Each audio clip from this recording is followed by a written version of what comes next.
Good morning class. कैसे हो आप? सब लोग सही हो? अभी एक्चुअली इससे पहले मैंने एक वीडियो बनाया था जिसको यूट्यूब पे भी अपलोड किया था। मैंने उसमें देखा, नहीं पता यार वो क्यों वॉइस का मिसमैनेजमेंट हो गया, थोड़ा आगे पीछे वॉइस का हो गया। बट अभी फिर से एक वीडियो बना रहा हूँ, इसको देख लेना, ठीक है?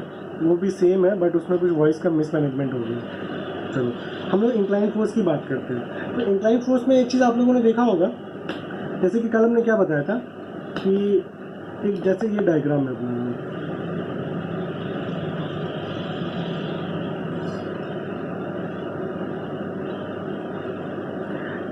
ये जो चीज़ है ना, अगर इसके ये पैरेलल में आ रही है फोर्स तो ये हॉरिजेंटल, और ये ऊपर से आ रही है तो वर्टिकल, ठीक है? तो उसके बाद एक फोर्स आती है इधर से, मान लो ये सरफेस पे आ रही है फोर्स, ठीक है? जैसे ये देखो, ये हमारा बॉक्स है, ठीक है? इस पर अगर हम लोग एक फोर्स लगा रहे हैं, इस पर अगर हम लोग एक फोर्स लगा रहे हैं, ये ऐसे करके कोई फोर्स लगा रहे हैं, ठीक है? ये इधर से ऐसे एक फोर्स लग रहा है, इंक्लिनेशन के साथ आ रहा है ये फोर्स, ये ऐसे आ रहा है, ठीक है? आ रहा है ना?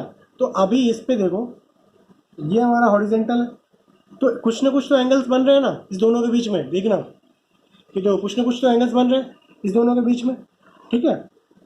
जैसे ये एक फोर्स आ रही है और ये हमारा सरफेस है, तो यहाँ पे कुछ ना कुछ तो एंगल्स बन रहे हैं ना।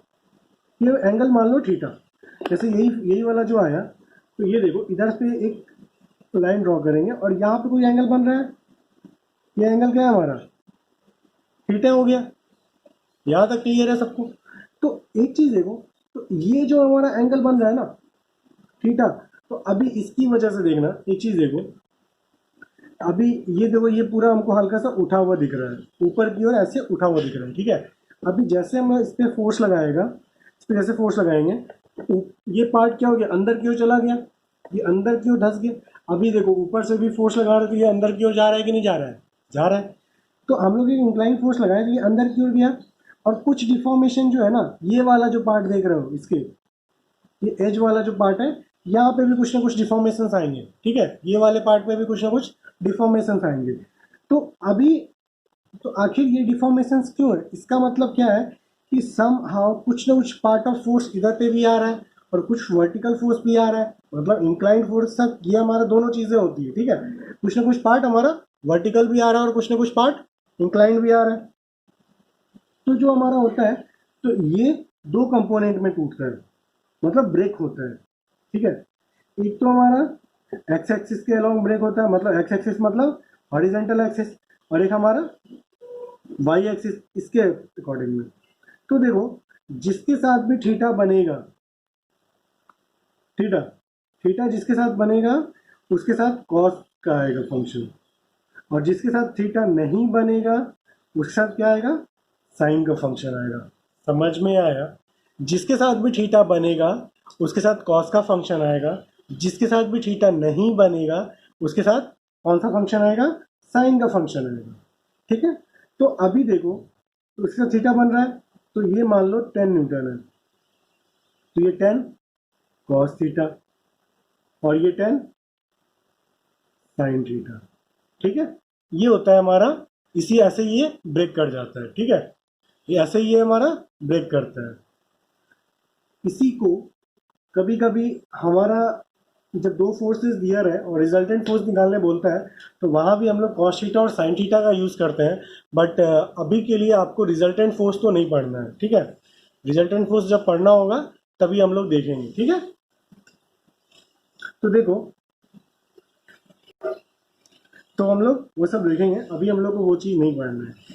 तो देखो, ये जो है, इसमें ये फोर्स लगा तो ऊपर से आया कुछ, तो ये मान लो 10 न्यूटन है, तो ऊपर से ये धंस रहा है, तो इसमें 10 साइन थीटा और ये 10 कॉस थीटा।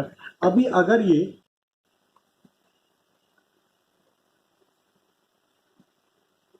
हमारा एंगल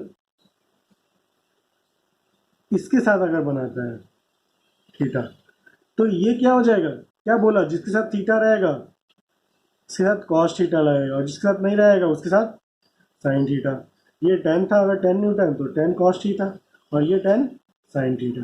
अभी आपके दिमाग में एक चीज़ आएगा कि सर ये थीटा, ये 90 माइनस थीटा, इसको भी तो इधर भी तो कुछ ना कुछ एंगल बन रहा है, तो भाई मेरे यही तो होता है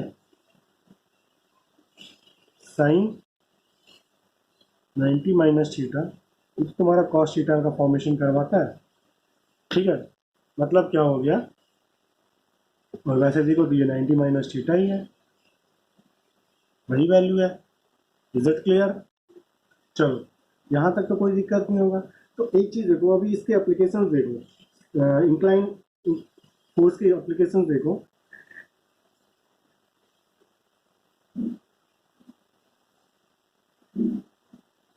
अगर आप कोई भी किसी भी चीज़ का कंस्ट्रक्शन करते हो, ठीक है, आप किसी भी चीज़ का कंस्ट्रक्शन करते हो, अगर आप एक पुल का कंस्ट्रक्शन कर रहे हो, ठीक है, एक आप ओवरब्रिज का कंस्ट्रक्शन कर रहे हो, ये इसके यहाँ पे पाया लगे हुए हैं, ये मान लो अपना गांधी सेतु का सस्पेंशन ब्रिज है, ठीक है। तो आप एक चीज़ देखते होगे, कोई छोटा मोटा गाड़ी जाएगा ना, छोटा गाड़ी, तो इसको कोई प्रॉब्लम नहीं है, ये आराम से निकल जाए, बट एक हैवी लोडेड ट्रक जाएगा, तो आप देखना ये क्या होता है, ये नीचे आएगा हल्का, जैसे अभी यहाँ पे ट्रक है, ये नीचे आएगा और ये थोड़ा ऊपर की ओर जाता है, ठीक है, ये ऊपर की ओर जाता है। और ये आपको फील होगा तब जब हम लोग बाइक से होते हैं, पैदल होते हैं, तो हमको फील होता है कि पुल क्या हो रहा है, हमारा जो ब्रिज है वो वाइब्रेट कर रही है, ठीक है। तो वो क्या करती है, वो फोर्स को वाइब्रेट कर रही है। अभी जो यहाँ पे ट्रक है, ट्रक बोल दो या लॉरी बोल दो, जो भी आप लोग बोलते हो,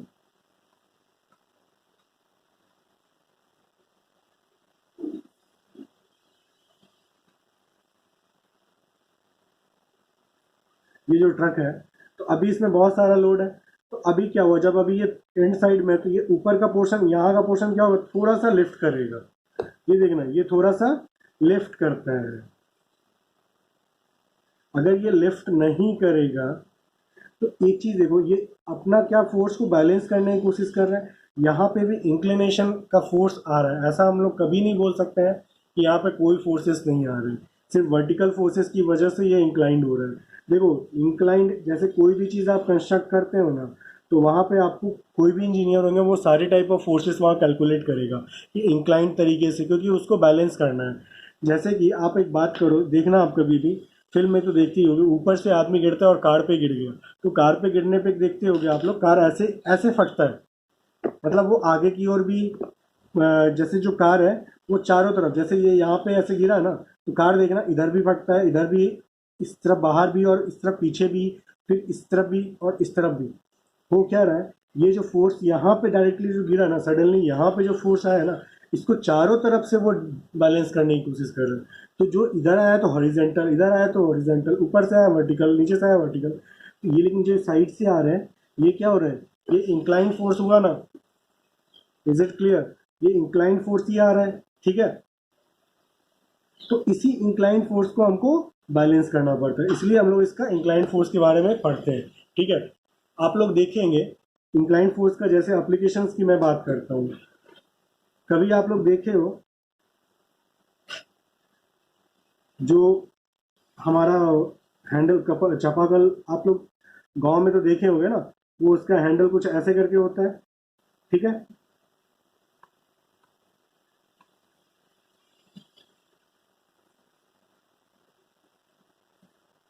ऐसे होता है, देखो मेरी डायग्राम थोड़ी खराब है तो हंसना नहीं।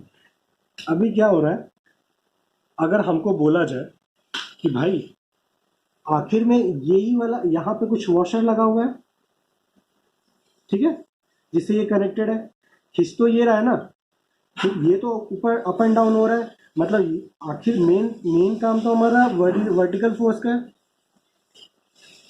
मेन काम हमारा किसका, वर्टिकल फोर्स का है। लेकिन हम कर क्या रहे हैं, हम दे तो रहे हैं इंक्लाइन फोर्स, इसको हम क्या कर रहे हैं, पुश कर रहे हैं, तो ये क्या हो रहा है, ये नीचे की ओर जा रहा है। तो अभी ये जैसे नीचे गया, तो ये क्या ऊपर की ओर खिंच गया, मतलब पानी खींच के यहाँ तक लाया, ठीक है। इससे पानी जैसे यहाँ तक लाया, सारा हमारा निकल गया। फिर क्या हुआ, हम ऊपर की ओर किए, ये इधर आया, तो फिर से ये क्या हो जाएगा, हमारा नीचे की ओर चला गया। कुछ समझ में आ रहा है?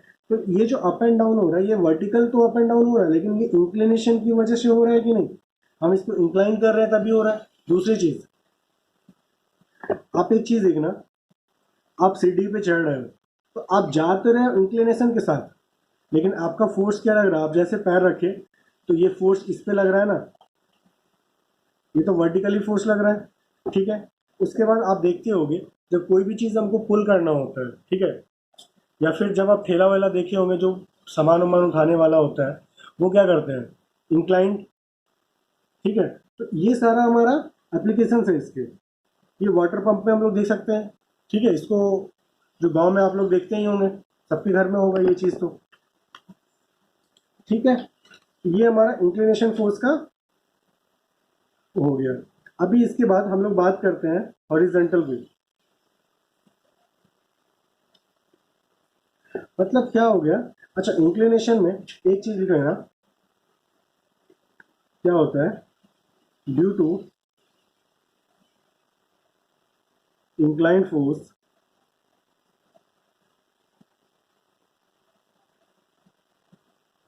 द डिफॉर्मेशन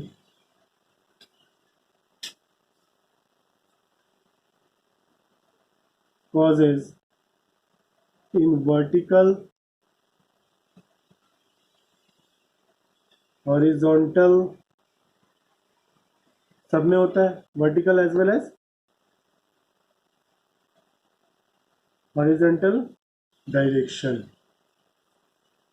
मतलब कि हमारा इंक्लाइन फोर्स की वजह से जो हमारा डिफॉर्मेशंस होते हैं, मतलब कुछ भी बदलाव जो होता है वो वर्टिकली भी होता है और हॉरिजेंटली भी होता है, ठीक है। इधर तक किसी को कोई डाउट नहीं होगा।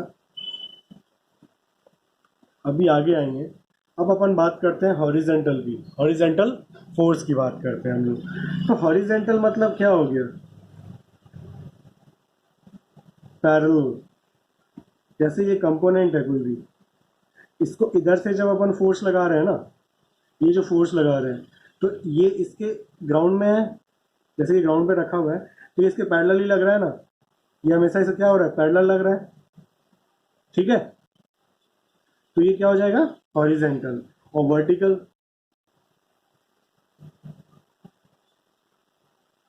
मतलब परपेंडिकुलर। हॉरिजेंटल बोला जाएगा तो क्या बोल रहे आप लोग, क्या डिफाइन करोगे, it is a force that is parallel to the object, मतलब जो हमारा ऑब्जेक्ट के पैरेलल में लगता है वही फोर्स है।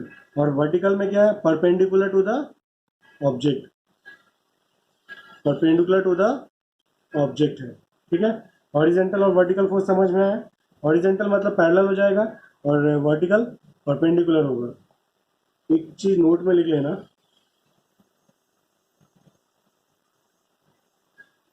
Angle between horizontal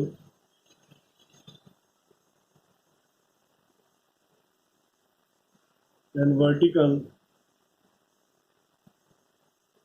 force is 90 degree. हमेशा उसमें 90 डिग्री ही बनेगा, हॉरिजेंटल और वर्टिकल फोर्स में जो एंगल बनेगा वो हमेशा 90 डिग्री ही बनेगा, ठीक है। चलो अभी बात करते हैं हम लोग बैलेंस्ड और अनबैलेंस्ड फोर्स के बारे में। एक चीज़ देखना, अभी तक का तो जो डेफिनेशन आप लोग पढ़े थे ना वो तो अंदर की बात है, वो तो आपके मतलब अंडरस्टैंडिंग के लिए वो सारे डेफिनेशन थे। बट अभी जो डेफिनेशन, मतलब अभी जो अगर हम किताब के हिसाब से देखने जाए तो वो हमारा दो चीज़ें होती है, एक होती है बैलेंस्ड फोर्स और एक होती है हमारी अनबैलेंस्ड फोर्स। बैलेंस्ड फोर्स हमें हमेशा स्टेबिलिटी के बारे में बताती है कि कोई भी चीज़ हमारा स्टेबल है कि नहीं, ठीक है, स्टेबिलिटी के बारे में बताती है। और ये हमारा अनस्टेबिलिटी के बारे में बना बताएगी,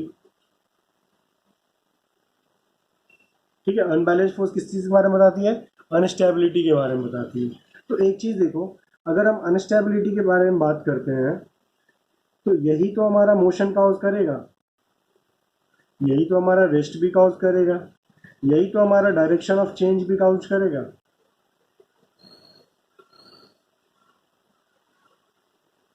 अगर हम अनबैलेंस फोर्स की वजह से ही किसी ऑब्जेक्ट में मोशन हो रहा है, किसी ऑब्जेक्ट में रेस्ट हो रहा है, या किसी ऑब्जेक्ट कोई ऑब्जेक्ट अनस्टेबल है, ठीक है, ये किसकी वजह से, अनस्टेबिलिटी की वजह से ही है।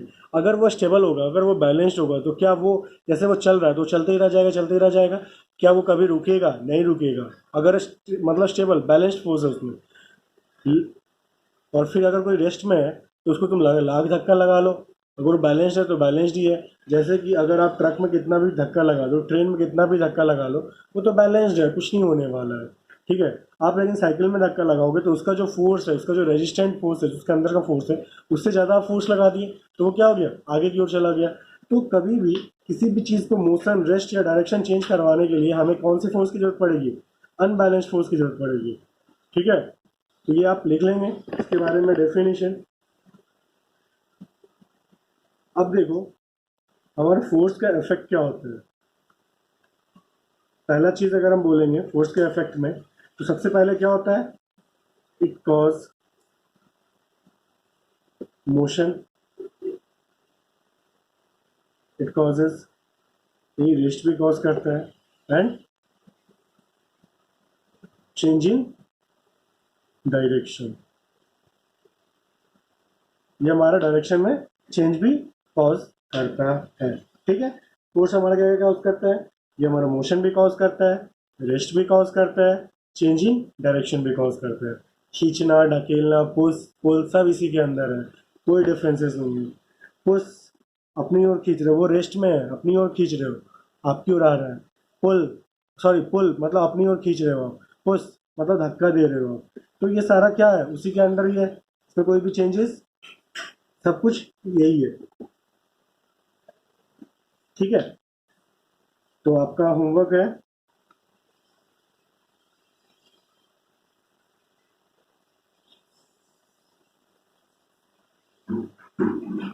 एप्लीकेशन ऑफ फ्रिक्शनल फोर्स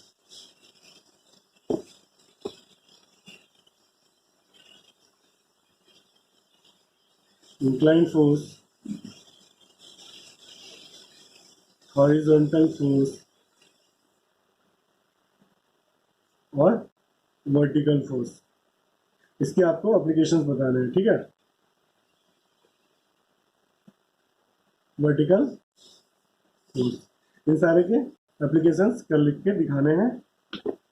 चलो bye, good bye, take care.